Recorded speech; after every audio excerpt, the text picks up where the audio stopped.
এখন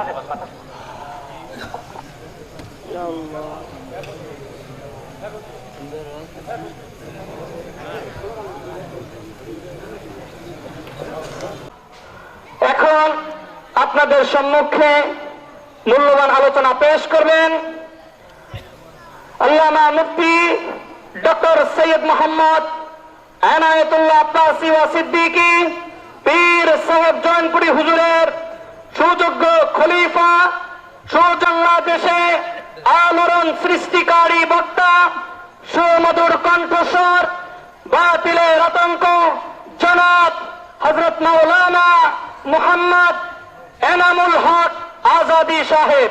জনাব হযরত মাওলানা মুহাম্মদ এনামুল হক আজাদী সাহেব।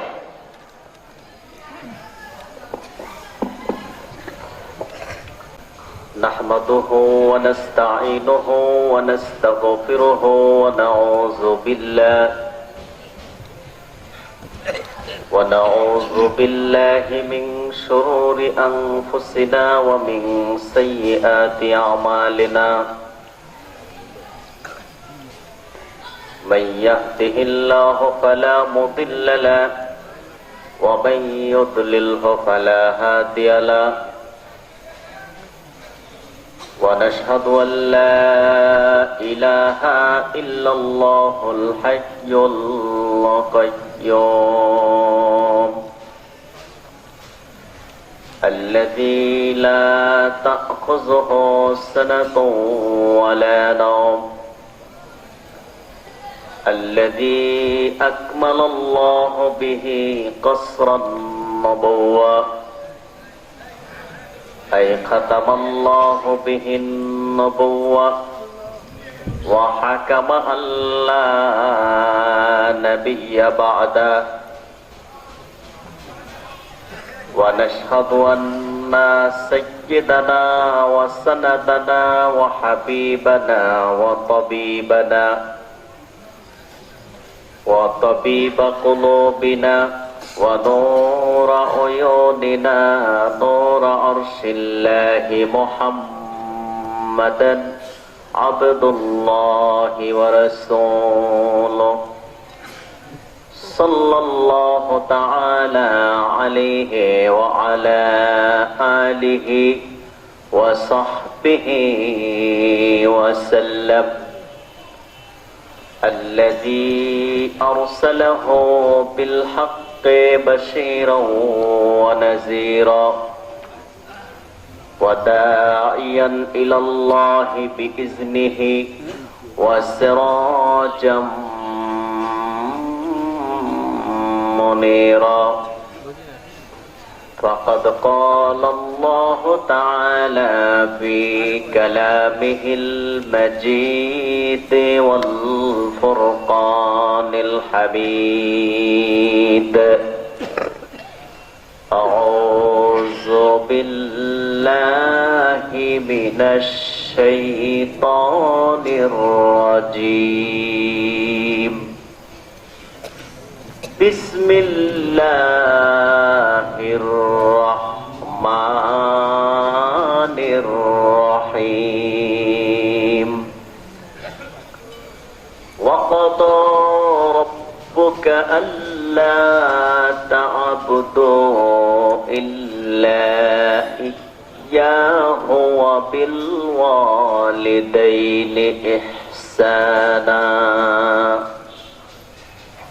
صدق الله العظيم وصدق رسوله النبي الكريم، ونحن على ذلك من الشاهدين والشاكرين، والحمد لله رب العالمين.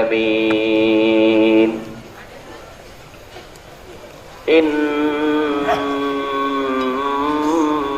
الله وملائكته يصلون على النبي يا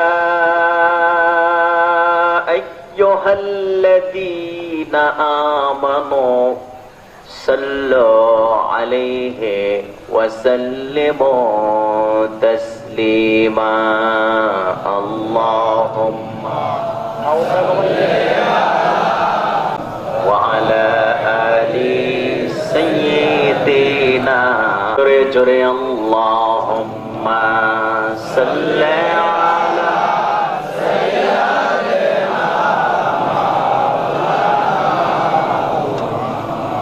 وعلى آل سيدنا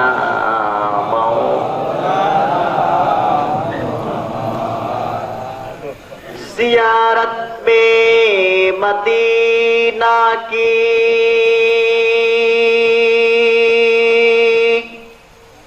दिल में है तमन्ना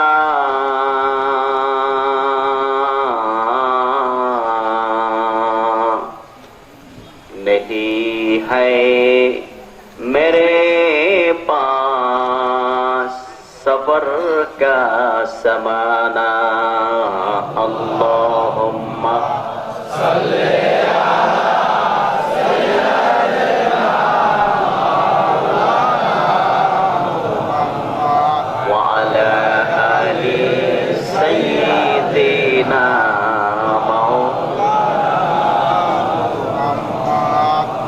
रूबा की हवाएं जाके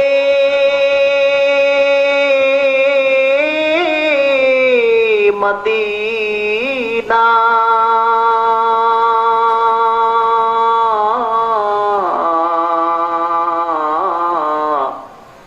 ऊंचा दो सलाम मेरा रौजा को मदीना अल्लाहुम्मा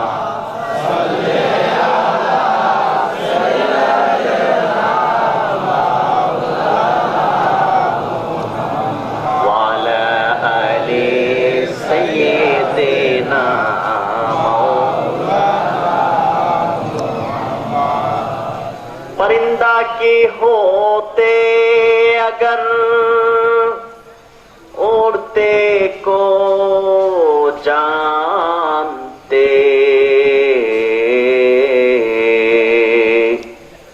जाके रोए जाके कदम को चुमाते बलगल औला बिकमालिही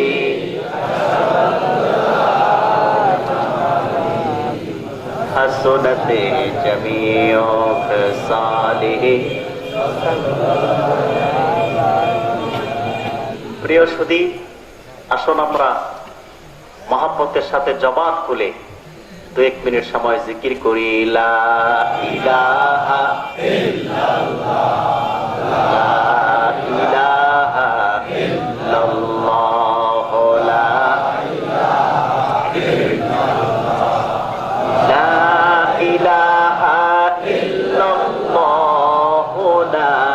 ইলাহা ইল্লাল্লাহ জোরে লা ইলাহা ইল্লাল্লাহ লা ইলাহা ইল্লাল্লাহ সুবহানাল্লাহ আলহামদুলিল্লাহ লা ইলাহা ইল্লাল্লাহ সুবহানাল্লাহ আলহামদুলিল্লাহ লা ইলাহা ইল্লাল্লাহ লা ইলাহা ইল্লাল্লাহ লা ইলাহা ইল্লাল্লাহ লা ইলাহা ইল্লাল্লাহ লা ইলাহা ইল্লাল্লাহ সুবহানাল্লাহ আলহামদুলিল্লাহ লা ইলাহা ইল্লাল্লাহ হাসবি রব্বি জাল্লাল্লাহু মা ফি কলবি গায়রুল্লাহ নূর মুহাম্মদ সাল্লাল্লাহু লা ইলাহা ইল্লাল্লাহ জোরে লা ইলাহা ইল্লাল্লাহ সুবহান ইল্লাল্লাহ আল্লাহ আল্লাহ বলো বন্দে আল্লাহ আল্লাহ বলো আল্লাহ আল্লাহ বলো বন্দে আল্লাহ আল্লাহ বলো জিক্রে আল্লাহ করতে हुए राहे जन्नत चलो ला इलाहा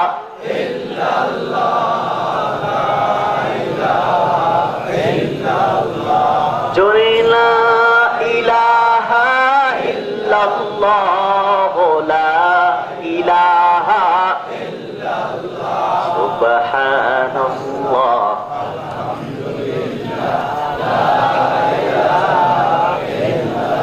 सुबहानल्लाह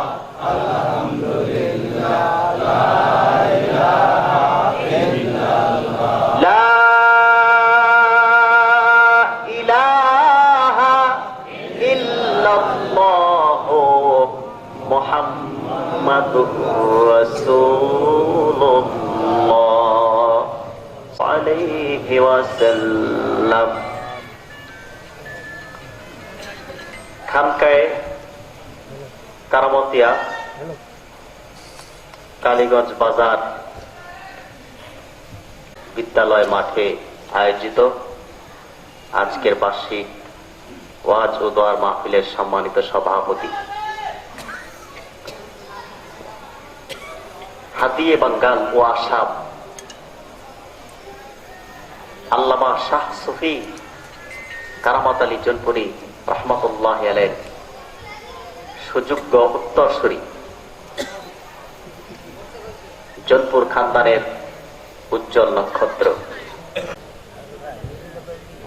দূর দূরান্ত থেকে আগত সম্ভ্রান্ত দিনদার কোরআন প্রিয় হাদিস প্রিয় নবী প্রেমিক মুসলমান ভাই বন্ধুগণ যারা আজকের এই পবিত্র মাহফিলে এসেছেন এবং কোরআন সুন্নাত আকর্ষণে বসে আছেন তাদের সকলকে অন্তরের অন্তরস্থল থেকে জ্ঞাপন করছি মোবারক। সবটুকুন শুকরিয়া আল্লাহ সুবহানাহু ওয়া তাআলার জন্য যিনি আজ আমাদেরকে একটি বেহেশতের বাগানে সমবেত হওয়ার তৌফিক দান করেছেন। সেজন্য আসুন হৃদয় সব তাআলার রাজি ও খুশির জন্য সর্বশক্তি প্রয়োগ করে একবার বলি আলহামদুলিল্লাহ।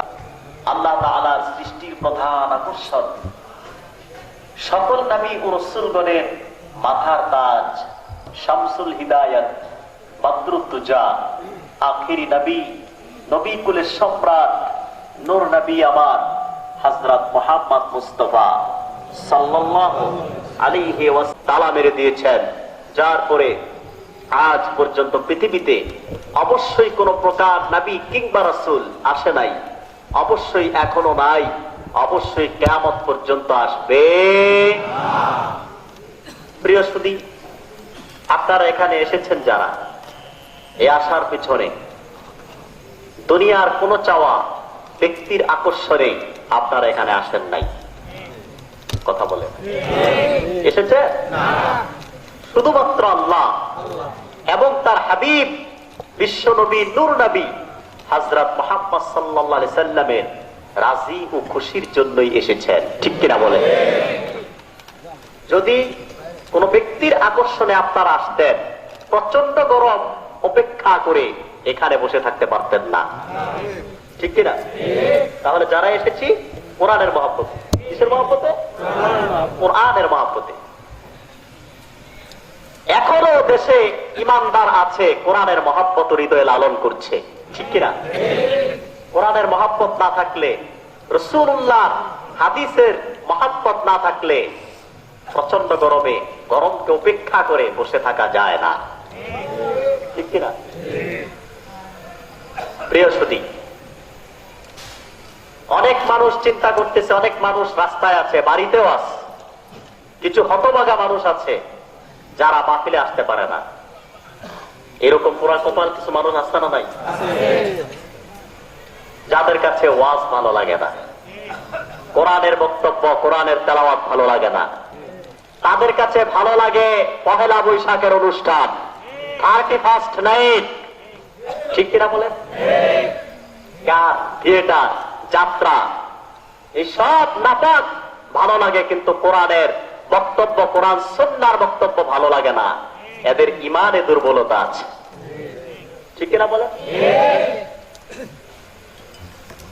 ভাইয়ের আমার, যারা এখানে এসেছেন আল্লাহর পক্ষ থেকে, যারা আসে নাই আর যারা এসেছেন, এই দুই দল, দুই গ্রুপের মাঝে পার্থক্য আছে না নাই? আপনারা কষ্ট করে বসে আছেন, এর কোন পুরস্কার আছে না নাই? বিশাল পুরস্কার আছে আল্লাহর পক্ষ থেকে আপনাদের। বাড়ি যাবেন নিষ্পাপ হয়ে। আরেকটা বলবো, আরেকটি পুরস্কার আছে আপনাদের, শুধু নিষ্পাপ না, আরেকটা পুরস্কার আছে, যেই পুরস্কারের চেয়ে বড় কোনো পুরস্কারই নাই।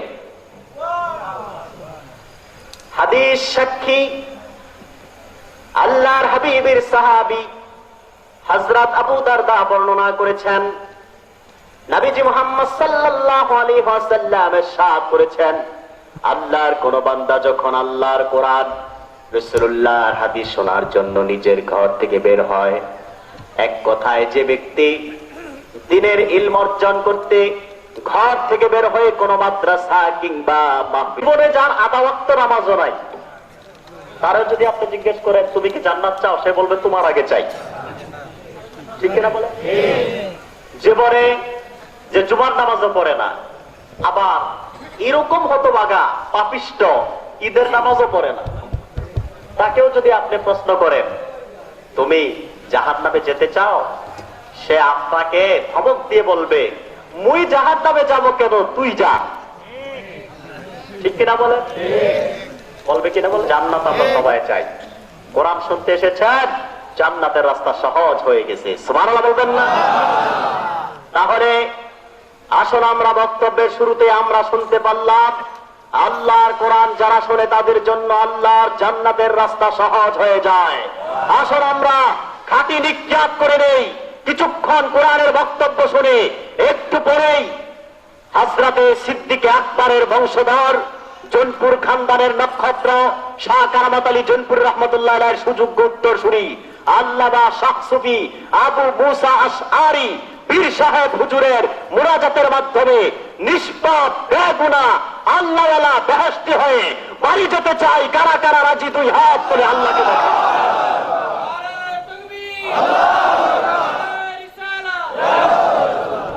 আল্লাহ যেন কবুল করে মঞ্জুর করে বলেন আল্লাহুম্মা আমিন। প্রিয় সুধী, কোরআন পাক সূরা বনী ইসরাইল থেকে আমি একটি আয়াতের অংশ তেলাওয়াত করেছি। আমি এখানে আসার পরে আমাকে দু একজন ভাই বলেছে দেশ প্রেক্ষাপট এই সমস্ত কোনো বিষয় নিয়ে কথা বলা যাবে না। তো আমি দেখলাম এই সব বিষয় যদি বাদ দেই তো একটা বিষয় আছে যেখানে কাউকে আঘাত করা হবে না, সেটা হচ্ছে বাপ মা সেবা, ঠিক কিনা বলেন? কাউকে আঘাত করা যায় না, আঘাত লাগে না, সবাই খুশি থাকে বাপ মার ওয়াজ করলে আর কবরের ওয়াজ করলে। সেজন্য কবরেরটা তো আপনাদের বরিশাল খুব বেশি হয়, তা আমি বাপ মারটাই নিলাম বিষয়, ঠিক কিনা? এই বাপমার বক্তব্য, বাপমার সেবার গুরুত্ব বলতে যে যদি কারো ঘাড়ে কিছু চলে যায় আমার কিছু করার নাই। ধৈর্য ঠিক থাকবে আপনাদের? থাকবে? আল্লাহর কোরআনে আল্লাহ বলেন ওয়াকাদা রাব্বুকা আল্লা তা'বুদু ইল্লা ইয়্যাহু ওয়া বিল ওয়ালিদাইনি ইহসানা। আল্লাহ বলেন ওয়াকাদা রাব্বুকা, আল্লাহ তাআলা নির্দেশ দিচ্ছে বান্দাকে, দুনিয়ার মানুষেরা গোলামি, দাসত্ব, ইবাদত শুধুমাত্র করো আল্লাহর। সুবহানাল্লাহ বলবেন না? কার ইবাদত করবেন? জোরে বলেন। তোমরা তোমাদের রবের ইবাদত করো। কার ইবাদত? রবের ইবাদত। রবকে? জোরে বলেন। আল্লাহ। এখন আল্লাহ রব কে?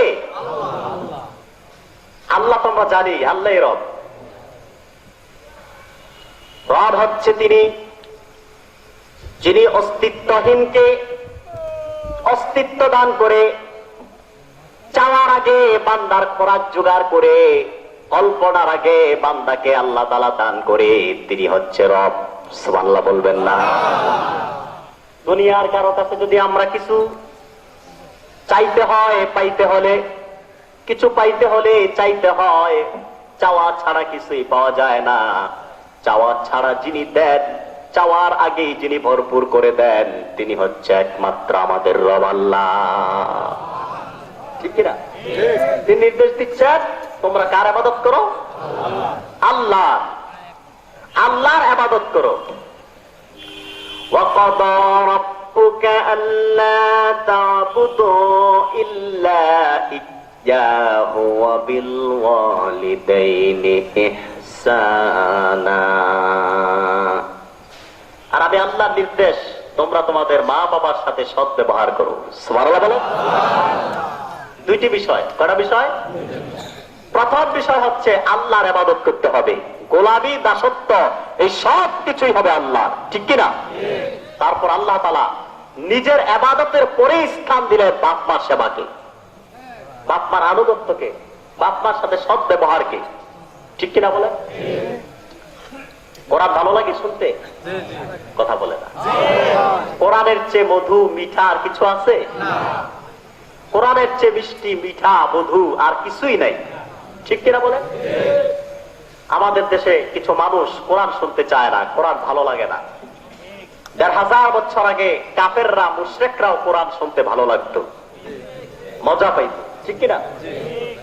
তাফসীরের কিতাব এসছে সূরা নাহাল, সূরা নাহালের ৯০ নং আয়াত, ইন্নাল্লাহা ইয়া'মুরু বিল আদলি ওয়াল ইহসান। এই আয়াতটির কারণে হযরত আকসাম ইবনে সাইফি ইসলাম গ্রহণ করেছেন। তিনি ছিলেন একটি গোত্রের প্রধান।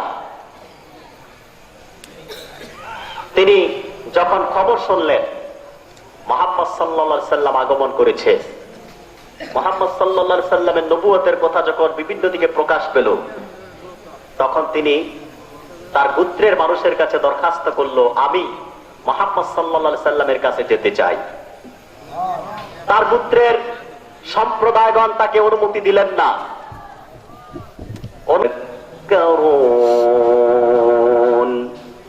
কোরআনের এই আয়াত তেলাওয়াত করার পর আকসাম ইবনে সাইফির প্রতিনিধি দল আল্লাহর হাবিবকে বললেন, হুজুর আপনি তো আমাদেরকে বারবার শোনান। সুবহানাল্লাহ বলবেন না? বললেন, হুজুর আপনি বারবার শোনান, কয়েকবার শোনান।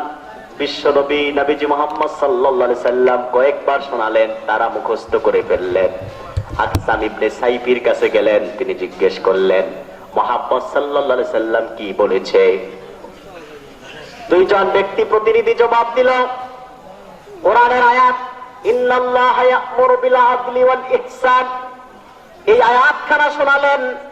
আকসাম ইবনে সাইফি বললেন, তোমাদেরকে এই শিক্ষা যে ব্যক্তি দিয়েছেন, এই কথা যে শুনিয়েছেন, আমি আল্লাহর কসম করে বলি তিনি ন্যায় পরায়ণতার দিকে মানুষকে আহ্বান করে, অন্যায় অবিচার অসৎ থেকে মানুষকে বারণ করে তোমরা তার ধর্মে প্রবেশ করো, খুব দ্রুত তার ধর্মে প্রবেশ করো, যেন তোমরা অন্যদের চেয়ে শীর্ষ স্থানে থাকতে পারো। বলেন সুবহানাল্লাহ। এই আয়াতের কারণে, কোরআনের এই আয়াতের কারণে আকসাম ইবনে সাইফি মুসলমান হয়েছে। সুবহানাল্লাহ বলেন। কোরআনকে, কোরআন বিধর্মীরা কত মজা পেত কোরআন শুনে। আরবের শ্রেষ্ঠ কবি ওয়ালিদ বিন মুগীরা আল্লাহর হাবিবের পবিত্র জবান থেকে কোরআন শুনেছেন। কোরআন শুনে কাফিরদের কাছে যে, কুরাইশদের কাছে যে বক্তব্য দিয়েছেন, কোরআনের কি মজা। সেই মজা ব্যক্ত করেছেন কাফেরদের কাছে, যে তিনি বললেন ওয়াল্লাহি ইন্না লাহু লাহালাওয়াতুন ওয়া ইন্না আলাইহি লাতালাওয়াতুন ওয়া ইন্না আলাইহি লামুওয়াররাকুন। ওয়ালিদ বিন মুগীরা কুরাইশদের সামনে বক্তব্য দিলেন, মুহাম্মদ সাল্লাল্লাহু আলাইহি সাল্লামের পবিত্র জবান থেকে যেই বাণী শুনেছি, আমার আত্মা সাক্ষ্য দিচ্ছে সেই বাণী অন্য কোন মানুষের রচয়িতা নয়, পৃথিবীর কোন মানুষের রচয়িতা নয়, তা অবশ্যই আকাশ ও জমিনের মালিক যিনি আল্লাহ, তার কালাম। তাহলে সবাই কোরআন শুনতে চান? জোরে বলেন। আপনাদের কি কষ্ট হচ্ছে না?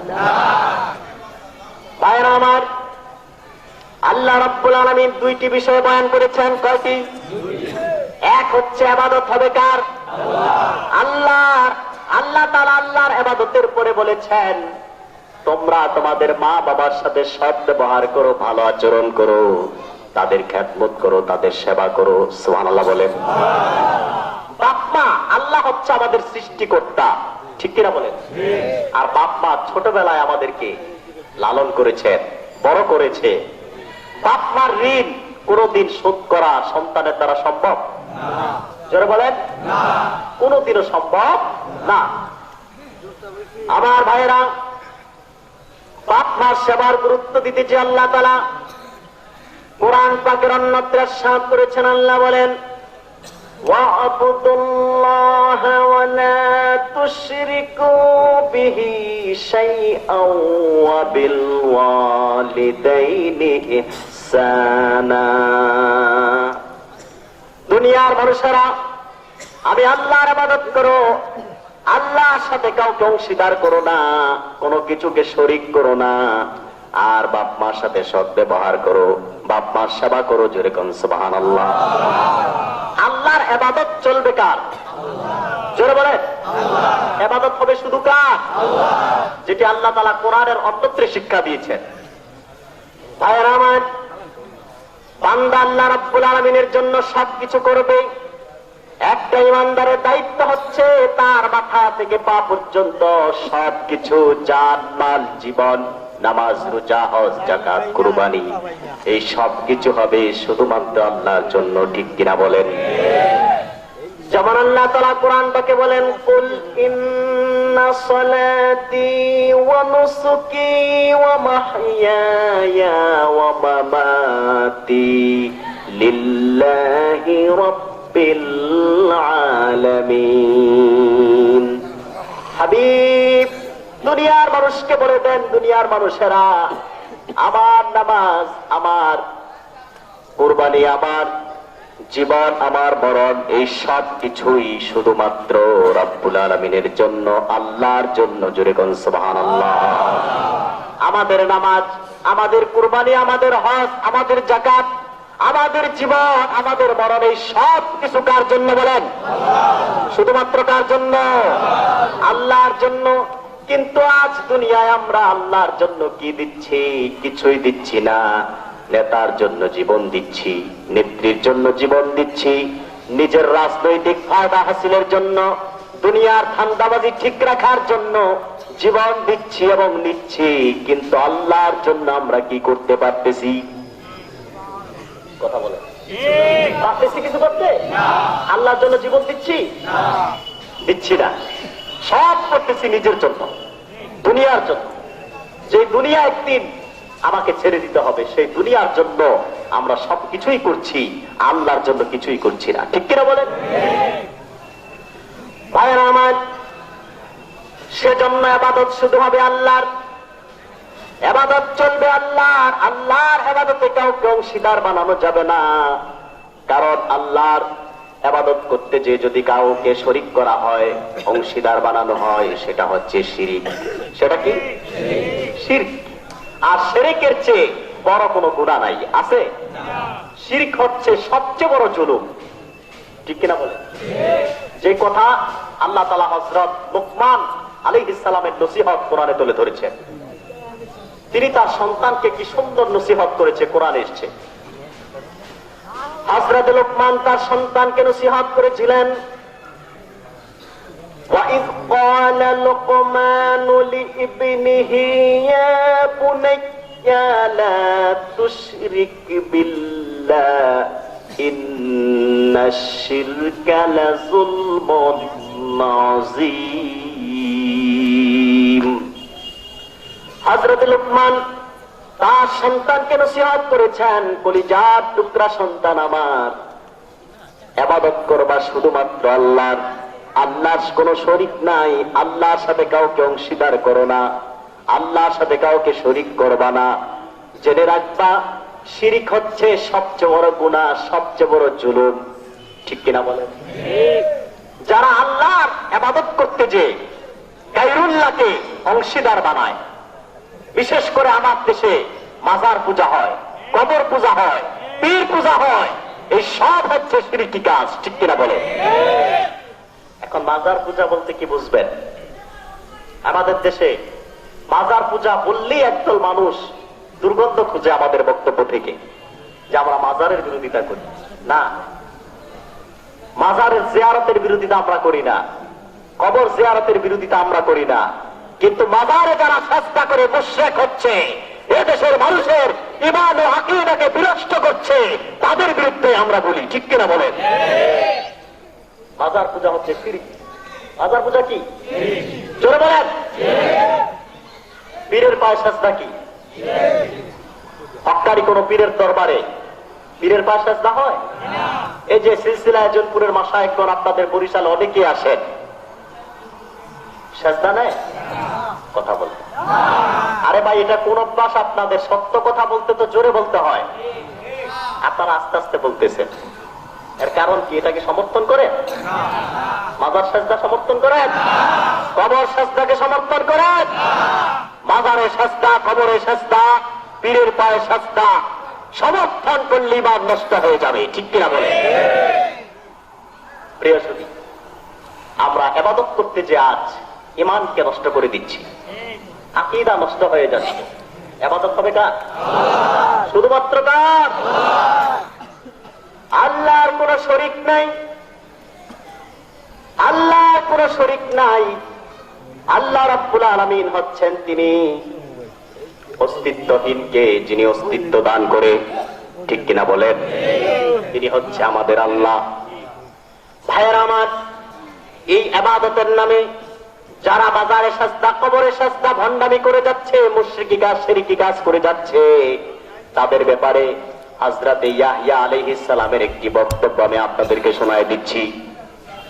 হযরত ইয়াহইয়া আলাইহিস সালাম যারা শিরক করে তাদের উদাহরণ দিতে যে বলেছেন, একজন মালিক একজন খাদেম চাকর কিনলো, ক্রয় করলো, সেই চাকরের উচিত হবে, কাজ হবে, দায়িত্ব হবে, সে সারাদিন যা ইনকাম করবে মালিকের কাছে দেওয়া। ঠিক কিনা বলেন? গোলাম যা ইনকাম করবে পাবে কে? আপনাদের দেশে কি গোলাম নাই? আছে না? বাদশাহ, বড় লোক, ধনী মানুষের কাজ করে না টাকার বিনিময়ে।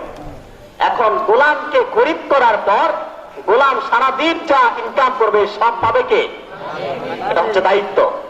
গোলামের দায়িত্ব মালিকের হাতে দেওয়া। ঠিক কিনা?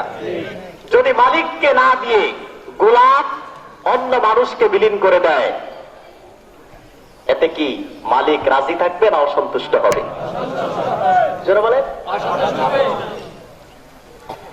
আল্লাহ রাব্বুল আলামিন দুনিয়ায় মানুষ সৃষ্টি করেছেন, জিন জাতি, মানুষ জাতি, ইনসান সৃষ্টি করেছেন শুধুমাত্র আল্লাহর ইবাদতের জন্য। ঠিক কিনা বলেন? কার জন্য? আল্লাহর ইবাদতের জন্য। বান্দা যদি আল্লাহর ইবাদত না করে অন্য কোন মানুষকে দিয়ে দেয়, সেজদা করে, আল্লাহ রাব্বুল আলামিন এটা কোনোদিনও মানবে না। ঠিক কিনা বলে? হযরত ইয়াহইয়া আলাইহিস সালাম উদাহরণ দিয়েছে, সেই গোলাম, যেই গোলাম তার মালিককে ঠকালো, মালিকের সাথে নাফরমানি করলো। দুনিয়া আল্লাহ রাব্বুল আলামিন যে মানুষ সৃষ্টি করেছেন আল্লাহর ইবাদতের জন্য, ইবাদতের নামে যারা গায়রুল্লাহকে সাজদা করে, গায়রুল্লাহর ইবাদত করে, তারা আকাশ ও জমিনের মালিক, আসল মালিকের সাথে নাফরমানি করলো। ঠিক কিনা বলে? অতএব যারা শিরিক করে তাদের কোনো ক্ষমা নাই। ঠিক কিনা বলে? সেজন্য আমরা শিরিক থেকে বাঁচতে চাই, কুফর থেকে বাঁচতে চাই। নব আবিষ্কৃত বিদআত যা পরিত্যাজ্য, হারাম, তা থেকেও আমরা বাঁচতে চাই, ঠিক কিনা বলেন? আমার ভাইয়েরা, সেজন্য বিষয় কয়টা ভুলে গেছে? কথা বলেন, দুইটা। একটা হচ্ছে ইবাদত কার, আর একটা হচ্ছে বাপ মার সেবা, মা বাবা সেবা, সৎ ব্যবহার। এখন আমাদের দেশে মা বাবার সেবা হয়? হ্যাঁ হয়। বিয়ের আগে খুব হয়, বিয়ের আগে খুব হয়, বিয়ের পরে কমতে কমতে একেবারেই বিলীন হয়ে যায়, ঠিক কিনা বলে?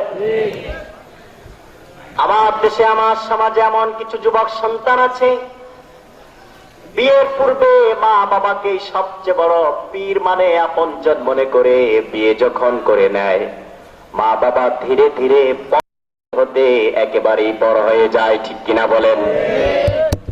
এই সন্তান যারা, তাদের কি, তাদের পরিণাম কি হবে? যারা এই সন্তান জাহান্নামী, তারা নাফরমান, আল্লাহর হাবিবের ভাষায় তারা কি জাহান্নামী, নাফরমান। বাপমা কত বড় রত্ন, কি ধন বাপমা সন্তানের জন্য, সেটা তো আল্লাহর কোরআনই প্রমাণ করে। আল্লাহ তাআলা নিজের ইবাদতের পরেই বাপমার সেবা করতে বললেন, ঠিক কিনা বলে? প্রিয় ভাই সব, আল্লাহ রাব্বুল আলামিন বাপমার সেবা করার জন্য আদেশ করেই শেষ করেন নাই।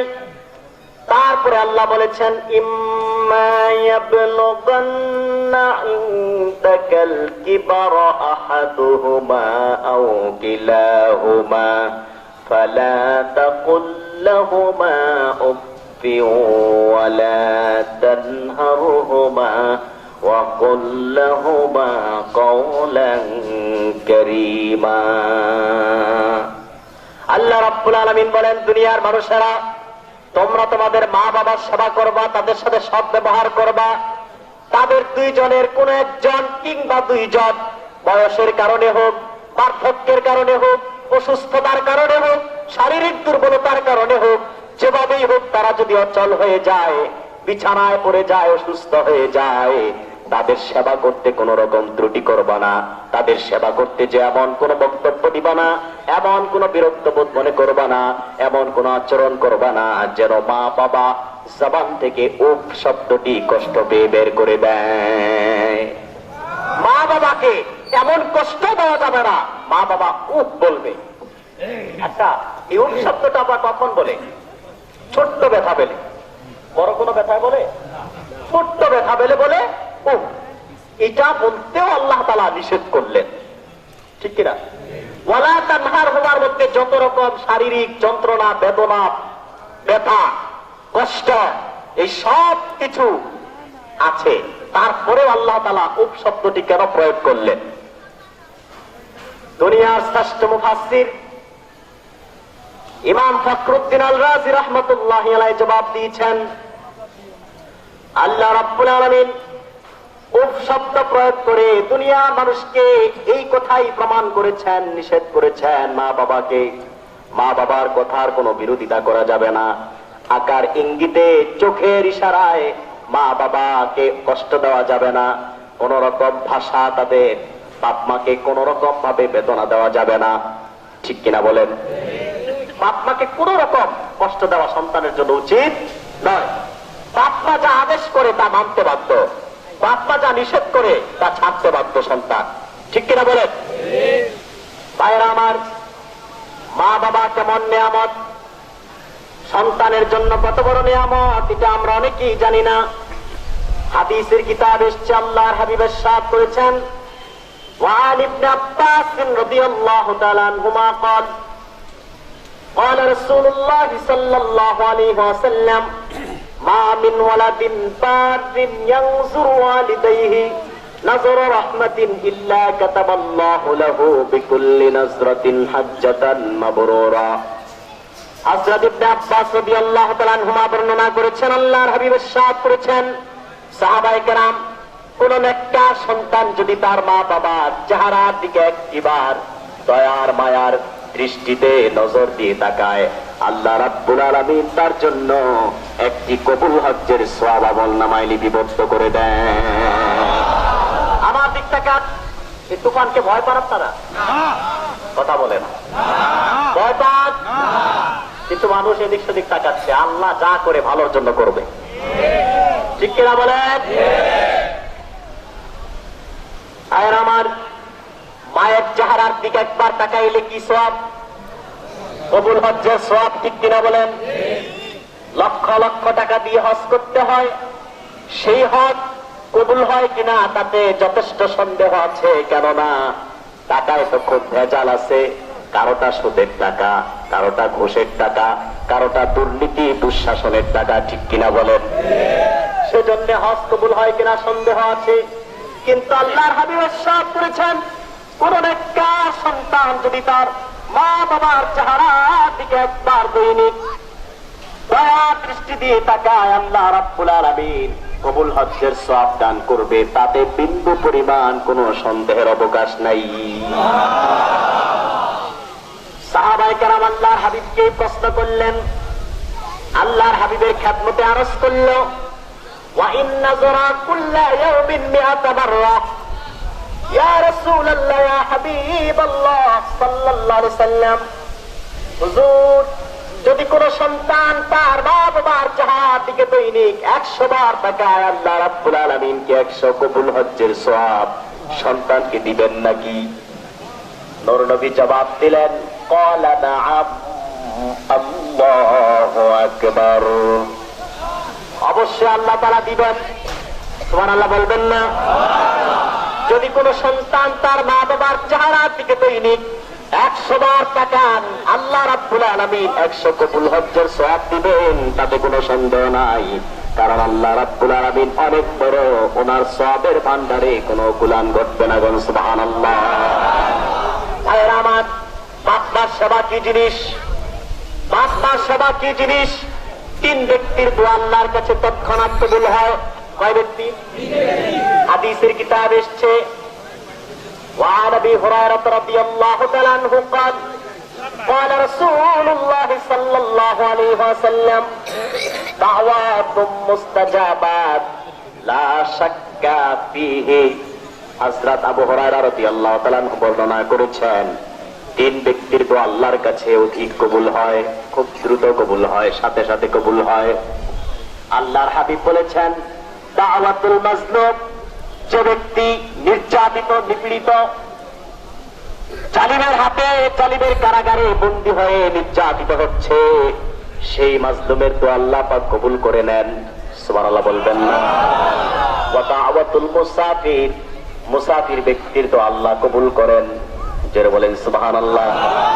আমার দেশে সেই সুদূর ভারতের উত্তর প্রদেশ জোধপুর থেকে আগত পীর সাহেব জনপুরি, তিনি তো মুসাফির, ঠিক কিনা বলেন? যা দোয়া করবেন, এক তো রাসূলুল্লাহর বংশধর আবু বকর সিদ্দিকের বংশধর, আরেক হচ্ছে মুসাফির কারামত আলী জনপুরীর আওলাদ। আল্লাহর কাছে হাত তুলে যা চাইবেন, আমার বিশ্বাস আল্লাহ রাব্বুল আলামিন সেই হাত খালি ফিরাবেন না। ঠিক কিনা বলেন? ভাইরা আমার, 3 নাম্বার ব্যক্তি হচ্ছে ওয়াদাওয়াতুল ওয়ালিদি আলা ওয়ালাদি।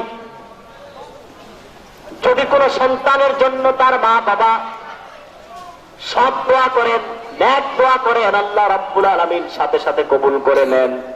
আবার যদি বাপ মা বদদোয়া করেন, সেই বদদোয়াটাও আল্লাহ কবুল করেন। ঠিক কিনা বলেন? তাহলে বাপ মাকে কষ্ট দেওয়া যাবে? যাবে? বাপ মাকে কষ্ট দিলে আপনার জাহান্নাম স্থান। আপনার স্থান কোথায়? জাহান্নামে। এটা আমার কথা না, হাদিসের কথা। হাদিস পাক এসেছে, আল্লাহর হাবিব ইরশাদ করেছেন, ওয়া নবী উমামাতা قيل يا رسول الله صلى الله عليه وسلم, আল্লাহর হাবিবের কাছে এসে এক ব্যক্তি প্রশ্ন করল, হুজুর, বাপ মার উপর, সন্তানের উপর বাপ মার অধিকার কি? হুজুর জবাব দিয়েছেন, ক্বালা হুমা জান্নাতুকা ওয়া নারুকা, তোমার মা হচ্ছে তোমার জন্য জান্নাত, আবার তোমার মা হচ্ছে তোমার জন্য জাহান্নাম। হাদিসের ব্যাখ্যা হচ্ছে, তুমি যদি তোমার মায়ের সেবা করে মা বাবার মনকে সন্তুষ্ট প্রফুল্ল রাখতে পারো, আল্লাহ রাব্বুল আলামিন তোমার প্রতি রাজি ও খুশি হয়ে যাবেন, তোমার জন্য জান্নাতের দরজাকে খুলে দিবেন। আর যদি তুমি তোমার মা বাবাকে কষ্ট দাও, মা তোমার প্রতি অসন্তুষ্ট থাকে, আকাশের মালিক আল্লাহ তোমার প্রতি অসন্তুষ্ট হয়ে যাবে, তোমার জন্য জাহান্নাম নির্ধারণ করে দিবে। বাপ্পা জান্নাত, বাপ্পা কি? জোরে বলে জাহান্নাম। তাহলে বাপ্পাকে কষ্ট দিবেন, তাকে সুখ দিবেন? বাপ্পাকে খুশি রাখতে কি লক্ষ লক্ষ টাকা খরচ করতে হয়? স্ত্রীর মন জয় করতে লক্ষ লক্ষ টাকা খরচ করতে হয়, হাজার হাজার টাকা খরচ করতে হয়, ঠিক কিনা বলেন? কিন্তু ভাইরা আমার, মা এমন জিনিস, বাবা এমন জিনিস, বাবার হাতে যদি 1000 টাকা আপনি তুলে দেন, বাবা সারা বাজারে ঘুরে ঘুরে সন্তানের প্রশংসা করবে, আমার সন্তান আমাকে 1000 টাকা দিয়েছে, ঠিক কিনা বলেন? ঠিক কিনা বলেন? মায়ের জন্য যদি 1000 টাকা দিয়ে একটি শাড়ি নেন, ভালো একটা খাবার নেন, মা সারা বাড়ি ঘুরে ঘুরে মহিলাদের কাছে বলবে, আমার সন্তান আমার জন্য খাবার এনেছে, শাড়ি এনেছে, খুশি মনে হেসে হেসে মানুষের কাছে বলতে থাকবে। কিন্তু স্ত্রীকে যদি আপনি 5000, 10,000, 20,000, 50,000, 1 লাখ টাকারও মার্কেট করে দেন, আগামী ঈদে যদি 10টা টাকার কিছু না দেন বা 10,000 টাকা খরচ করে দেন, স্ত্রীর মন পাওয়া যাবে না, ঠিক কিনা বলে? এই ঈদে 1 লাখ, অপর ঈদে 2 লাখ দিতে হবে মন জয় রাখতে হলে, ঠিক কিনা বলে? তো সবচেয়ে কম খরচে একমাত্র মন জয় করা যায় মা বাবা। আর যারা টাকা দিতে পারে না, তারা পান সুপারি নিলেই যথেষ্ট। কথা বলেন, ঠিক কিনা বলে? বাপ মার দোয়া এত বড় নেয়ামত, খুব বড় নেয়ামত। বাপ মার দোয়ায় নবী রাসূলদের বন্ধু হওয়া যায়। আবার বাপ মার দোয়ায় শত আমল, তাহাজ্জুদ, গুজারি, চিল্লা, এই সব কিছু থাকার পরেও মৃত্যুর আগে কলেমা নসিব হয় না। আমি কি দুটো উদাহরণ আপনাদের সামনে তুলে ধরবো? এক, বাপ মার সেবা করলে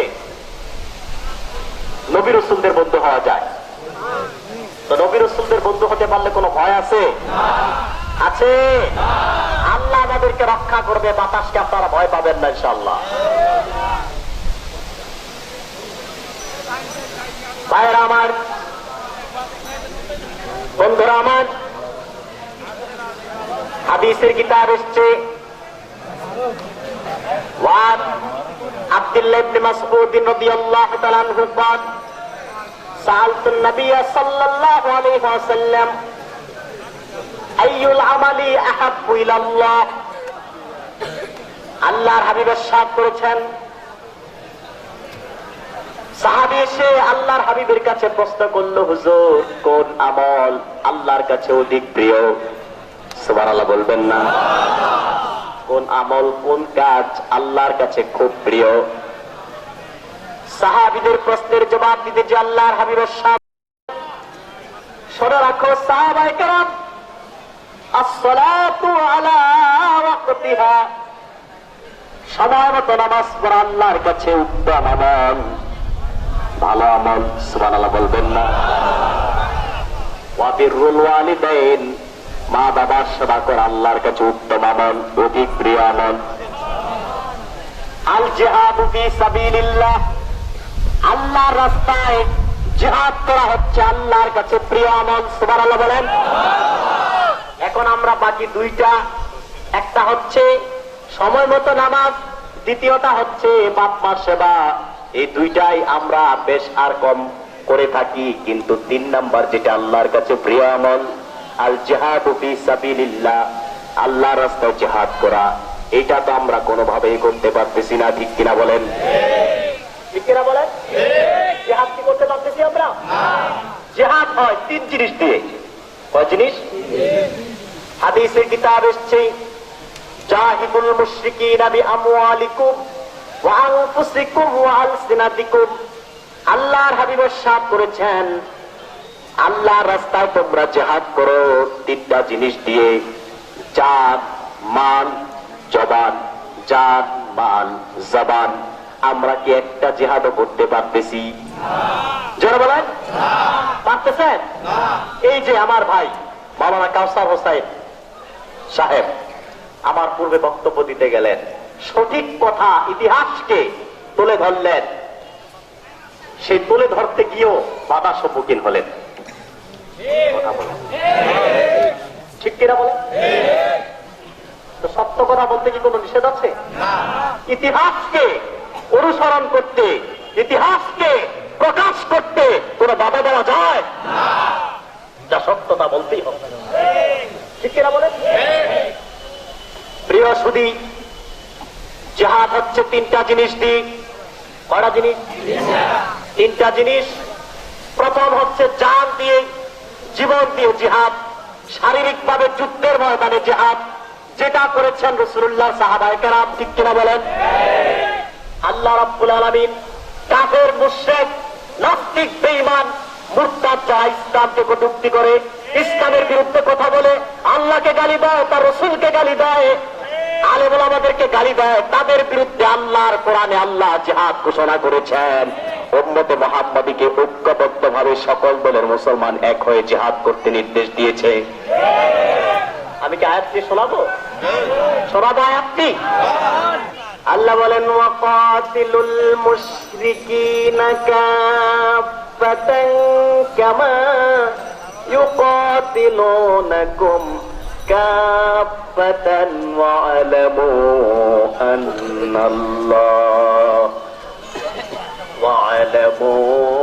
আন্নাল্লাহা মা'আল মুত্তাকিন। আল্লাহ রাব্বুল আলামিন নির্দেশ দিয়েছে, দুনিয়ার মানুষেরা তোমরা কাফেরদের বিরুদ্ধে, নাস্তিক, বেঈমান, মুরতাদ, মুশরিকদের বিরুদ্ধে সম্মিলিতভাবে লড়াই করো, যুদ্ধ করো, জিহাদ করো। যেভাবে কাফের, মুশরিক, নাস্তিক, মালাউনরা তোমাদের বিরুদ্ধে ঐক্যবদ্ধভাবে এক হয়ে লড়াই করে, ঠিক কিনা বলেন? আজকে সারা পৃথিবীর দিক আপনি লক্ষ্য করেন, সারা দুনিয়ার কাফের, মুশরিক, নাস্তিক, বিজাতি, জাতে বেজাতে যারা বিভিন্ন জাতি, কিন্তু তারা সব এক হয়ে গেছে মুসলমানদের বিরুদ্ধে। এক হয়েছে কিনা বলেন? সবাই এক, সব এক। কে খ্রিস্টান, কে বৌদ্ধ, কে নাসারা, কে ইহুদি, তাদের পার্থক্য আছে, কিন্তু মুসলমানদের বিরুদ্ধে তারা এক হয়েছে, এতে কোনো পার্থক্য নাই। আজ আমরা মুসলমান এক হতে পারলাম না, অথচ আল্লাহ কোরআনে বলেছেন তোমরা ঐক্যবদ্ধভাবে, আওয়ামী লীগ কি, বিএনপি কি, জাতীয় পার্টি কি, জমাত, চার দলের মুসলমান এক হও। কে কোন পীরের মুরিদ সেটা দেখার বিষয় নয়, কাফেরদের বিরুদ্ধে সবাই এক হও। ঠিক কিনা বলেন? কাফেরদের বিরুদ্ধে কি হতে হবে? এক হয়ে সংগ্রাম করতে হবে। আজকে দেখুন, লক্ষ্য করে দেখুন, আজ বাংলাদেশে আলেম ওলামাদেরকে কুকুরের বাচ্চা বলে গালি দেওয়া হচ্ছে।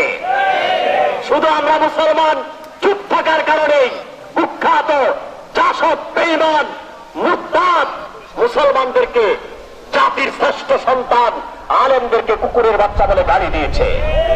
যারা রাসূলুল্লাহর উত্তরসূরি আলেমদেরকে কুকুরের বাচ্চা বলে গালি দেয়, তারা পৃথিবীর কোন সংখ্যায় মুসলমান হতে পারে না। তারা নাস্তিক, নিঃসন্দেহ নাস্তিক। সেই নাস্তিকের গলাটা, গর্দান আলাদা করা এদেশের মুসলমানের দায়িত্ব, কর্তব্য। ঠিক কি?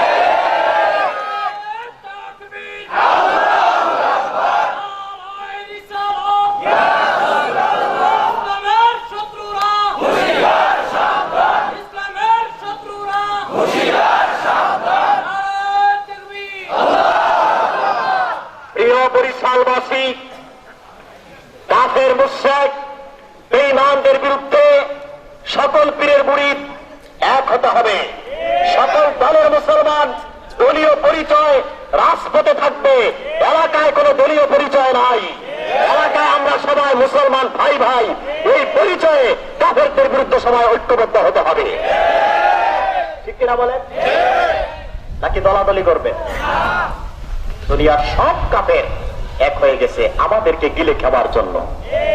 আমরা এক হতে পারলাম না কেন? আজকে আমাদের দেশে কি হচ্ছে? আমরা একজন আরেকজনের বিরোধিতা করতেছি, একজন আরেকজনকে বেদাতি বলতেছি, ঠিক কিনা বলে? এই সব ঝগড়া বর্জন করতে হবে, আমরা সবাই এক হতে হবে, ঠিক কিনা? প্রিয় ভাইয়েরা আমার, বলছিলাম তিনটা জিনিস দিয়ে জিহাদ হয়। কয়টা জিনিস? তিনটা জিনিস। নারায়ে তাকবীর, তাকবীর, নারায়ে রিসালাত। আকাশের অবস্থা ভালো না, প্রতিকূল অবস্থার কারণে পীর সাহেব হুজুর চলে এসেছেন। তারপরেও আমি আল্লাহর ওলি চলে এসেছেন, আলহামদুলিল্লাহ। আকাশ বৃহস্পতি বলছিলাম জিহাদ হয় কয় জিনিস দিয়ে? জোরে বলেন। তিন জিনিস। দাওয়াত ও তাবলীগের কাজ করা একটি জিহাদ। কথা বলেন, সেটা কিভাবে করতে হবে? সেটা কিভাবে করতে হবে?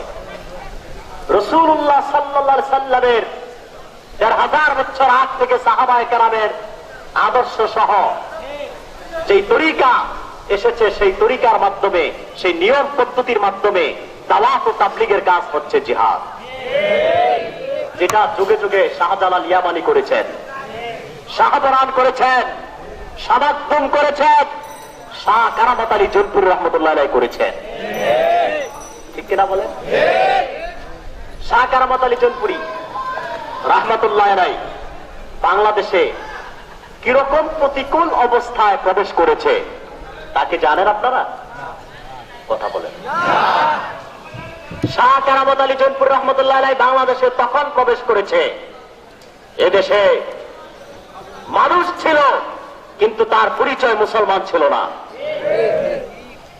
সংস্কৃতি মুসলমানের ছিল না।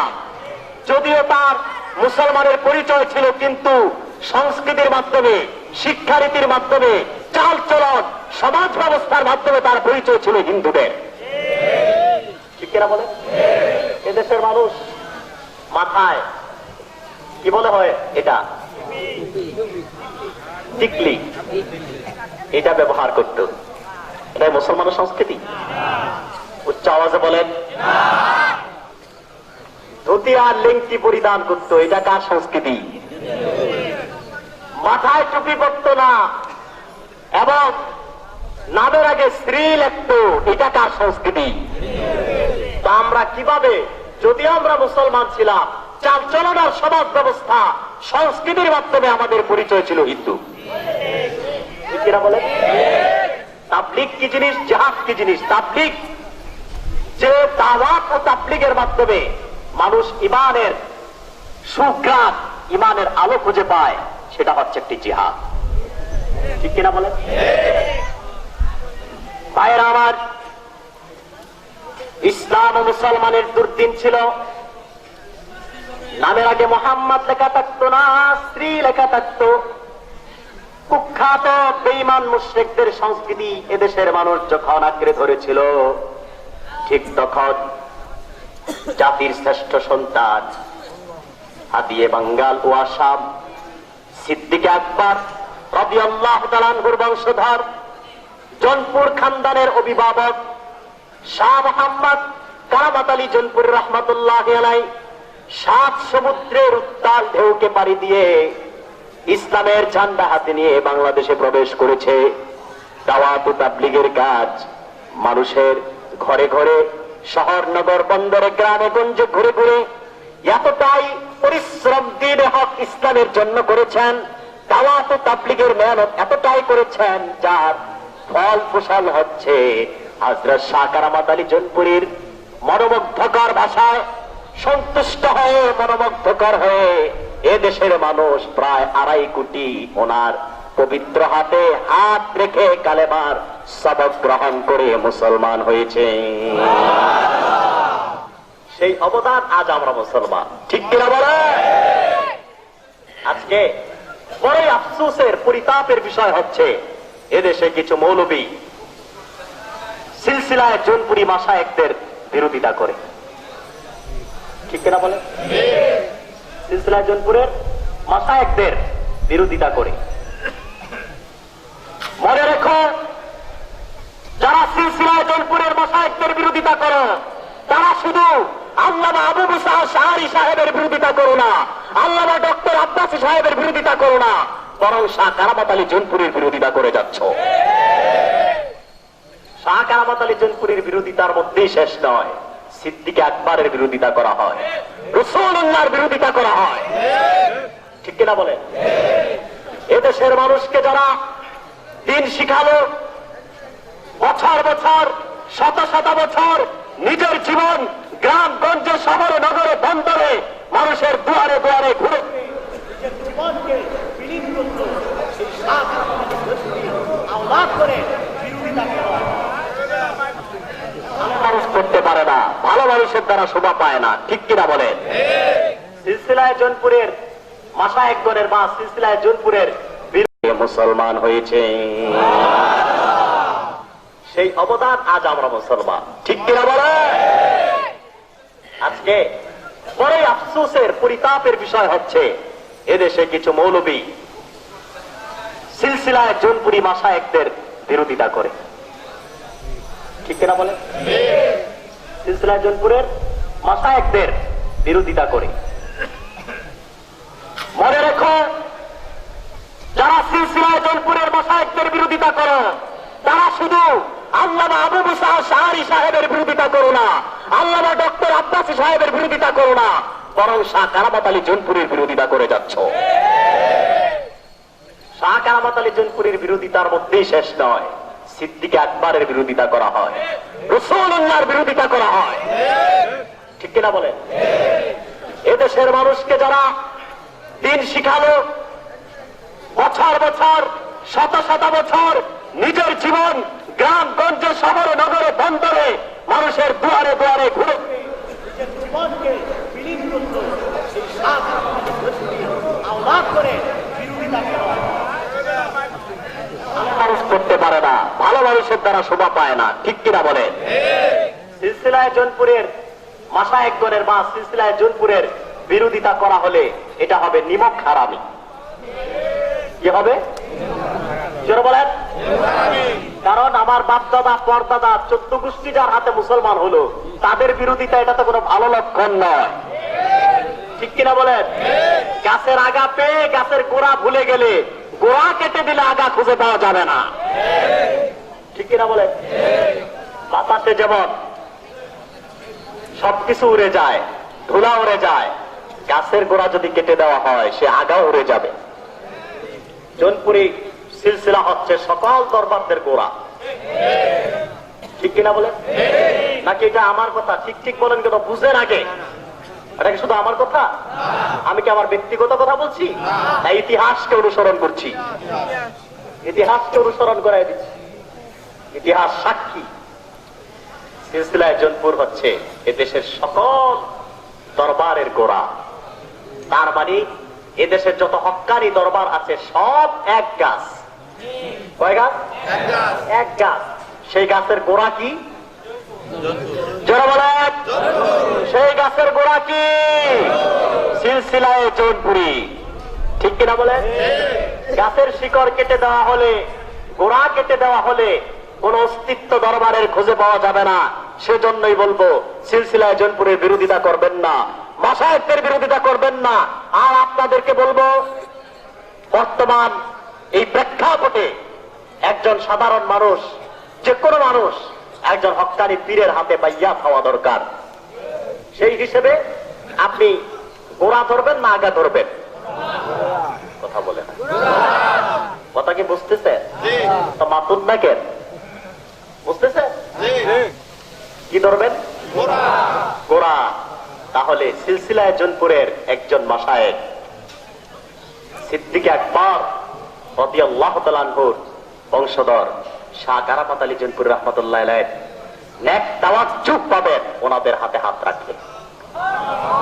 যারা মুরিদ হন নাই, আমি অনুরোধ করব মুরিদ হয়ে যাবেন। যদি বলেন না এর চেয়ে হক আছে, তাহলে আমি বলবো আপনার ইমানে ত্রুটি আছে। ঠিক কিনা? কারণ সিলসিলায়ে জৌনপুর হচ্ছে হক, হক হক্কারি দরবারের গোড়া, গোড়ায় আগে ধরবে, ঠিক কিনা বলেন? গোড়ার কাউকে যদি খুঁজে না পান তাহলে অন্যান্য হক্কারি পীরের দরবারে যে মুরিদ হতে পারেন তাতে আমাদের কোনো আপত্তি নাই, ঠিক কিনা বলেন? বলছিলাম বিষয় কয়টা আমাদের আজকে? কয়টা? দুইটা। এক হচ্ছে ইবাদত হবে কার? আল্লাহ। আল্লাহর ইবাদতের পরে আল্লাহ তাআলা ঘোষণা দিলেন বাপ্পার সেবা, ঠিক কিনা বলেন? আমি বলছিলাম বাপ্পার সেবায় নবী ও রাসূলদের বন্ধু হওয়া যায়, ঠিক কিনা? প্রিয় সুধী, বাপ্পার সেবায় নবী রাসূলদের বন্ধু হওয়া যায়। আমি সেই দৃষ্টান্ত দিতে আর পারবো না, হুজুর চলে এসেছে, প্রায় অনেকক্ষণ হয়ে গেছে। আকাশের অবস্থা ভালো না, সেজন্য হুজুরের তাড়াতাড়ি আসা। তা আমি যদি ভবিষ্যতে যে হুজুর আসতে পরে ভালো হয়ে গেছে, বলেন আলহামদুলিল্লাহ। প্রিয় সুধী, আরেকটি কথা বলবো, দলাদলি করবেন না, এক ভাই আরেক ভাইয়ের বিরোধিতা করবেন না, করবেন? আমাদের দেশে এখন ঝগড়া হয়, কে আমি লা কে আমি, এই ঝগড়া হচ্ছে না ভাই? যারা কে আমি তাদেরকে আজ কিছু ভাই ঢালাও ভাবে বেদাতি গুমরা বলে যাচ্ছে, পথভ্রষ্ট বলে যাচ্ছে, যা সহ্য করার মতন নয়। যদি কেয়ামিরা পথভ্রষ্ট হয়, কিয়াম করে গুমরা হয়, বেদাতি হয়, তো শুধু কি বর্তমানে যারা কেয়ামি তারাই গুমরা, না পূর্বেও যারা ছিল তারাও গুমরা? কথা বলে না। যদি কিয়াম করে আমরা গুমরা হই, তা আমাদের পূর্বে যারা করেছে তারা অবশ্যই গুমরা ছিল, ঠিক কিনা বলে? ফতোয়া কি শুধু আমাদের উপর না সবার উপর এক? তাহলে ভাইরা আমার, শেখ আব্দুল হক মুহাদ্দিস দেহলভী রাহমাতুল্লাহ আলাইহি, দেওবন্দের যিনি মাথার তাজ, তিনি কিয়াম করেছেন, কিয়ামকে নিজের নাজাতের জারিয়া মনে করেছেন। আকবরুল আখিয়ার 624 পৃষ্ঠায় তিনি মোনাজাতে করে আল্লাহর কাছে মোনাজাতে বলেছেন, আয় আল্লাহ, मेरे कोई अमल ऐसा नहीं है जैसे आपके दरबार में पेश करने की लायक समझो। আমার এমন কোন ইবাদত নাই, এমন কোন আমল নাই যা আপনার কাছে গ্রহণযোগ্য বলে বিবেচিত। আমি এমন কোন আমল খুঁজে পাই না, আমার প্রত্যেক আমলেই ভুল ত্রুটি বিচ্যুতি ছিল, কিন্তু আল্লাহ তাআলা আমার একটা আমল ছিল একেবারেই ত্রুটিহীন, কোনো বিচ্যুতি ছিল না, নিয়তে কোনো খেলাপ ছিল না। সেটা হচ্ছে আমি যখন তোমার হাবিবের শানে মিলাদ করতাম, দাঁড়ায় দাঁড়ায় কিয়াম করতাম, এটা আমার একবারেই নিখুঁত আমল। এই মিলাদকে আমের উসিলায় আল্লাহ কাল কিয়ামতে তুমি আমাকে নাজাত দিয়ে দিও। তাহলে আব্দুল হক মুহাদ্দিস দেহলভী কিয়াম দিয়ে নিজের নাজাতের জারিয়া আল্লাহর কাছে পেশ করলেন, ঠিক কিনা বলেন? ভাইরা আমার, দেওবন্দের মুরব্বী হাজী আমদাদুল্লাহ মুহাজিরে মক্কি রাহমাতুল্লাহ আলাইহি, যিনি আশরাফ আলী থানভী রাহমাতুল্লাহ, রশিদ আহমদ গাঙ্গুহি রাহমাতুল্লাহ আলাইহির পীর ছিলেন, তিনি কিয়াম করেছেন, প্রতি বছর বছর ঈদ মিলাদুন নবী মাহফিল করেছেন। সুবহানাল্লাহ বলবেন না? এই দেশের 2.5 কোটি মানুষকে কালেমা পড়া যিনি মুসলমান বানিয়েছেন, হাদিয়ে বাঙ্গাল শাহ কারামত আলী জৌনপুরী, তিনিও কিয়াম করেছেন। অতএব যারা কিয়ামি তারা বেদাতি নয়, তারা বেদাতি নয়, তারা পথভ্রষ্ট নয়, পথভ্রষ্ট নয়, তারা গুমরা নয়, তারা গুমরা নয়, তারা ওলি আল্লাহদের অনুসারী, ঠিক কিনা বলে? অতএব যারা ঢালাও ভাবে জৌনপুর, ফুরফুরা, ফুলতলি এইসব হক্কারি দরবার যারা কিয়ামি মুসলমান তাদেরকে গুমরা বলে যাচ্ছে, প্রকৃতভাবে তারাই পথভ্রষ্ট, গুমরা। জাতিকে তারা বিভক্ত করে টুকরা টুকরা করে মাটির সাথে মিশিয়ে দিতে চায়, ঠিক কিনা বলে? ওইসব মৌলবীদের পথভ্রষ্ট ফতুয়া থেকে আমাদেরকে বাঁচতে হবে। এখন পীর সাহেব হুজুর মুনাজাত করবে, বসেন আপনারা, একটি মানুষ দাঁড়াবেন না, বসেন, হুজুর দোয়া করবে, দোয়া করে যাবেন।